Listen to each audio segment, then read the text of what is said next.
Jeff Furrows on the Hot Homestead. I got a couple of cool things from Garvee. This is a raised bed garden, 2x4x8. Back there is a garden trellis. I got individual videos to show you on those as well. So stay tuned so you can take a look at those. But yeah, these here are pretty cool. Easy to put together. I just put some hardware cloth on the bottom, keep rodents from coming up from underneath. The sides are awesome. You know, you're not going to cut yourself. Although the corners aren't so nice. I wish they had something for that, like a cap or something. But that's pretty cool. And then as far as the tunnel goes, the tunnel is actually really cool. Because you can do like a walkway in the center.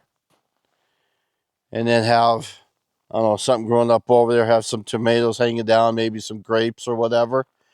Pretty simple to put together. I kind of wish that they would give me a little bit better idea of where exactly to put these. I just put this at my height so I can walk underneath it. But yeah, pretty cool. Got to get you one. Yeah, Garvee's got some good products, so you got to check it out. See ya, bye, have fun.